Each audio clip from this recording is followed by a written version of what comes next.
Hey, good morning. Welcome to another episode of Dynarider. I've been benefited with the opportunity to come down here to Roughneck Harley-Davidson here in Longview, Texas, and do a little shoot here with Jacob. Hell yeah. And the rest of the staff here at Roughneck Harley-Davidson. So today we're going to be talking about these two bikes we got here in front of us. So we got the Iron 1200 here on my right, your left, and the Iron 883 on my left, your right. Jacob, what can you tell us about these bikes, man? Man, these are great introductory level motorcycles. They're something that has just enough power to get you out there having fun, being safe. Of course, with the benefit of these bikes is that you get something to ride that's fun, easy to style, very easy to maintain, and it's just a lot of fun. It brings you in the family. Awesome. Let's go ahead and delve into a little bit of detail here on these bikes. What's the ideal purpose behind these bikes? Well, like I said, the ideal purpose behind these bikes is to kind of get your foot in the door, I would say. This is a lot of people who are first-time riders or people who don't exactly have a lot of confidence, or there's a lot of people who just buy one and stick with them forever. I mean, they're kind of a cult favorite, if you will. There's a lot of people who just love them to death. But like on the Iron 883, it's very easy to get on. They have several choices. They have several colors, and they're so easy to customize. I mean, you can change anything from the bars to the pipes, the grips. You can put a windshield on them, bags. You can make it a touring bike. I have heard people come in here and tell me they just got back from Sturgis after they left here on an Iron 883, and I think that's freaking fantastic. That's awesome. They're definitely braver than I am. I'll give them that. I will. Yeah, I think after about 4 hours or so, my legs might start hurting a little bit. Most definitely. So what is like the kind of stock arrangement on these bikes here? Well, I'll tell you, basically a stock Iron 883 and a 1200 both come with a 3.1 gallon gas tank. The difference, however, is on the Iron 1200 you do have a taller seat height, a bigger front wheel. It comes with a very stylized rubber grommets, I guess, if you want to call them, on the front. So it gives it that kind of aggressive riding style. People who like to corner and curve, love the street bob, but don't necessarily want to go as far as the street bob, usually go with those. They love the mini fairing on the front. It does throw some wind off of you, and it does come with the 10-inch mini apes, which definitely puts you in a more comfortable, easier to handle riding position. That's awesome, man. So what gauges and instruments could we expect on these bikes? Do we have a fuel gauge or anything like that on these? Honestly, on these you really don't. But the cool thing about it is on the instrument cluster you can see what gear you're in, first through fifth.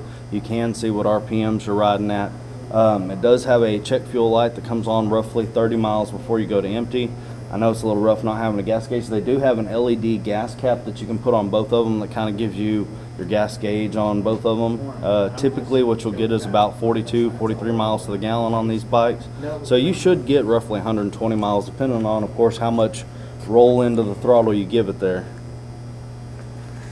Awesome, man. So what's the torque and horsepower difference between the 883 and the 1200? Well, I know the 883 is usually in the mid-50s and the 1200 somewhere around 65. So you do get an increase in power and torque on when you upgrade to the 1200. The 883 is more of a, like I said, an easier beginner bike. You're not going to give it so much throttle that you're going to, have an issue. It's not going to walk off from you. The 1200, a little bit more increase on the takeoff and on the fourth and fifth gear, so a little bit more top end.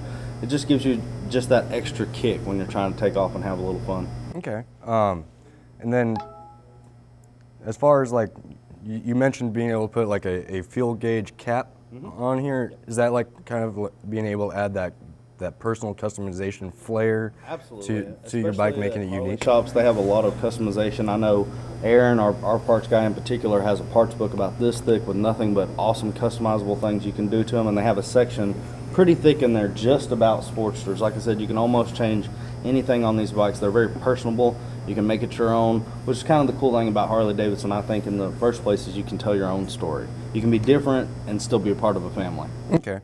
And then are these bikes, you know, staying fairly similar year model, or are there some changes in this year's model, and are there any changes we can expect seeing coming out in There are upcoming a years? few changes on the Iron 883. It's pretty much been the same since the dawn of time. The 883 Iron is kind of iconic to Harley-Davidson being a great beginner bike.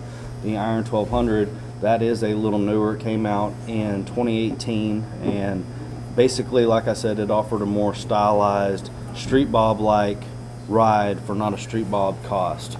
Okay, so since we're talking about beginners, and you know, some people may not know some of the more basic things about these bikes. Right.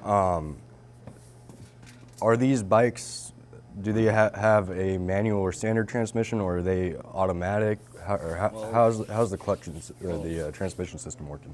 Well, both of these are manuals. They are 5 speeds, 1 down, 4 up.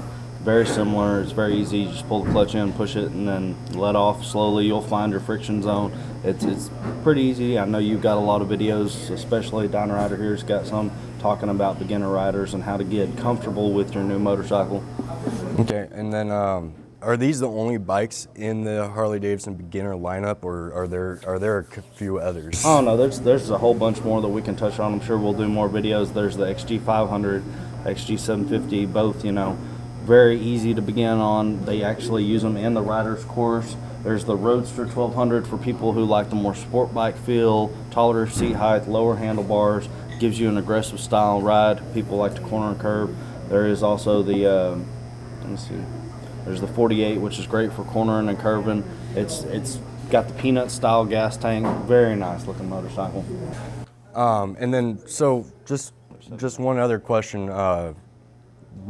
Why is something like these, would you consider these being beginner bikes, whereas maybe not so much something like a road glide or a street glide? I feel like because they're lightweight and because they're very cost effective, we do actually have financing available for them. It's very easy to get into. It's not something that's so big that you're going to get in and think, man, I got too much motorcycle. You're going to find that you have actually just enough motorcycle that you can customize it very easily, like I said, that you can get out there and just get comfortable with being a rider. Once again, we are talking about new riders, so I feel like this is a great way to be brought into the family, have a great experience, and just have fun, the fun that is Harley-Davidson. Absolutely. Hey, thank y'all for tuning in. Thank you, Jacob, for bringing me into the dealership here, and thank you, David, over there. Y'all are awesome. If you guys are looking for a bike, definitely come on down here and see these guys. These guys take care of you. These guys are like family to me, and they will go head over heels and bend over backwards to help make sure you get on the right bike for you. Thank you very much. Woo. And y'all have a great day. Rider out.